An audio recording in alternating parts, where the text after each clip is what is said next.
Hello friends, this is Gaurav and I am welcoming you at my channel RK Gaurav Bhattar.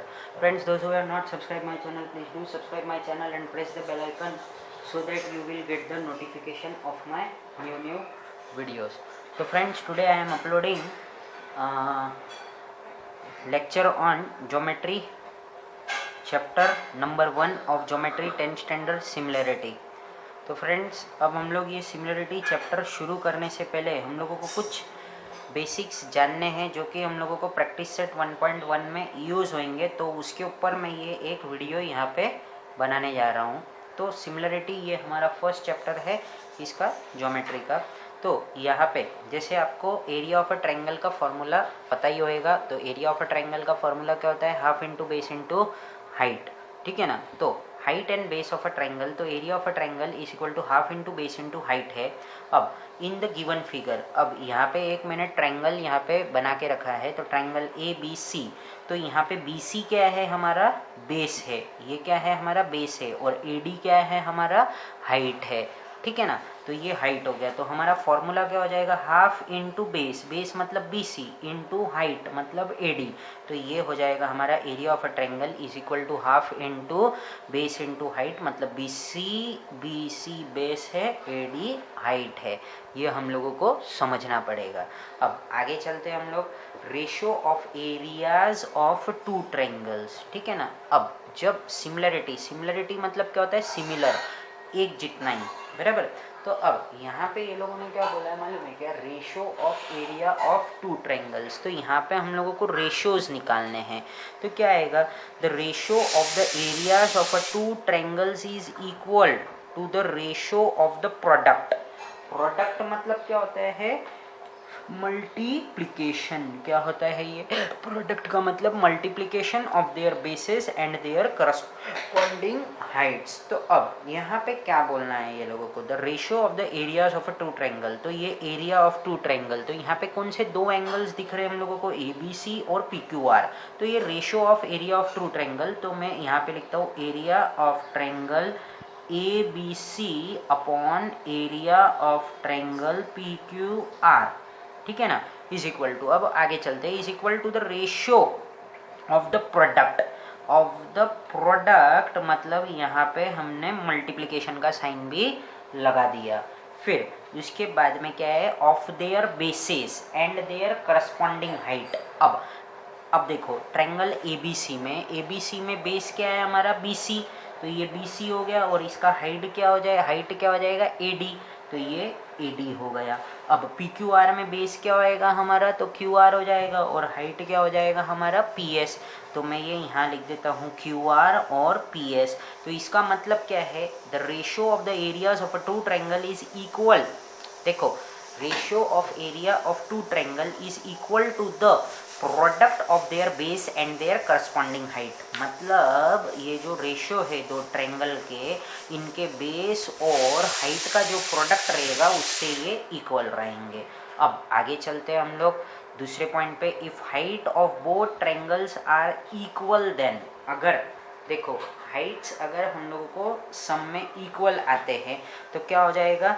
तो वो ratio किसका बन जाएगा? उनके बेसिस का, तो वो भी इक्वल रहेंगे। तो ये अब स्टेटमेंट पढ़ लेते हैं। The ratio of areas of two triangles with equal height is equal to the ratio of their corresponding bases. अगर दोनों के हाइट अगर इक्वल है तो उनके जो रेशो रहेगा किसका? बेस का, वो क्या हो जाएगा? एरिया ऑफ ट्रायंगल से इक्वल हो जाएगा। तो यहाँ पे देखो इन ट्रायंगल ए बी सी, यहाँ पे बेस क्या है? बी सी है। और in triangle P Q are, यहाँ पे बेस क्या है हमारा? क्यू आर है। यहाँ पे ये डबल लाइन दिया हुआ है, मतलब इनका ए डी और ये पी एस, ये जो हाइट्स है इन दोनों ट्रायंगल में इक्वल है। तो अब हम लोगों को क्या करना है? The ratio of area of two triangle. तो ratio of area of two triangle में क्या आ जाएगा?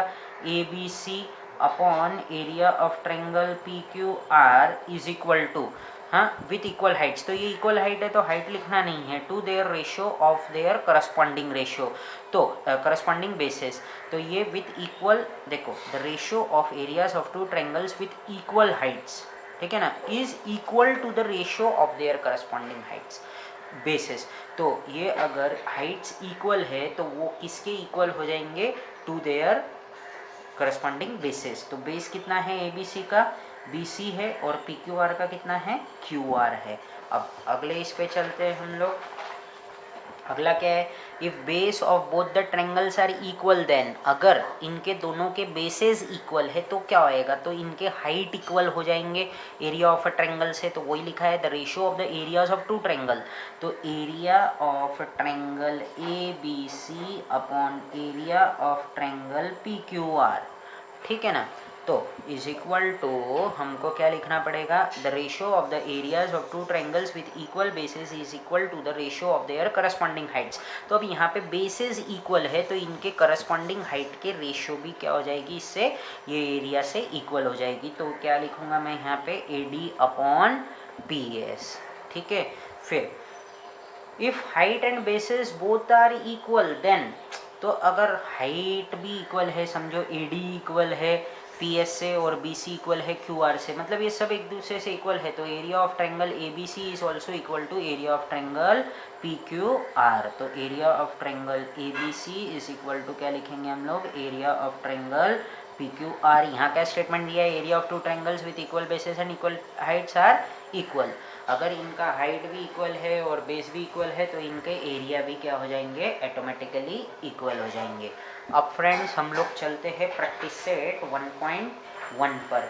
तो 1.1 पे हम लोगों को ये डायग्राम दिया हुआ नहीं है, ये मैंने बनाया है ताकि आपको ये इजी पड़ जावे इसके लिए। तो हमको क्वेश्चन सिर्फ इतना ही है, क्या है ये question, base of triangle is, base of a triangle is 9 and height is 5, base of another triangle is 10 and height is 6, find the ratio of the areas of this triangle। तो ये हमारा first case में है, first case वाला है। तो देखो एक ट्रायंगल का हम लोग लिखते हैं, तो समझो ABC का हम लोगों ने बेस क्या मान के चलते हैं, यहाँ पे 9 मान के चलते हैं, और इसका हाइट कितना दिया है हमारे सम में 5 दिया है, और दूसरे का क्या दिया है, बेस हम लोगों को यहाँ पे 10 दिया है और इसका हाइट कितना दिया है हम लोगों को 6। तो अब हम लोगों को क्या करना है उसके ऊपर ध्यान दो। तो हम लोग क्या कर सकते हैं, यहाँ पे area of triangle ABC upon area of triangle LMN। तो क्या होता है हम लोगों का एरिया ऑफ ट्रायंगल का formula half into base, base क्या है यहाँ पे BC इंटू AD, तो वो लिखा हमने। फिर हाफ इंटू क्या आएगा, हाफ लिखना नहीं है वो तो मैंने लिख दिया अभी, बाकी तो हम लोगों को क्या करना है यहाँ पे, ये क्या है MN, बेस हमारा क्या है यहाँ पे MN इंटू LE। तो ये हाफ कैंसिल हो गया, ये नहीं भी लिखते थे तो भी चलता था। अब BC का वैल्यू कितना है वो हम लोग यहाँ जरा पुट कर देते हैं, 9 इंटू 5, और यहाँ पे कितना है ये 10 इंटू 6, ठीक है ना। तो अब हम लोग क्या करते हैं, इसको कट कर लेते हैं। तो 5 1 जा 5, 5 2 जा 10, 3 3 जा 9, 3 2 जा 6, ठीक है ना। तो क्या हो जाएगा, ये 3 1 जा 3 और 2 2 जा 4, तो ये आंसर कितना आ गया 3/4।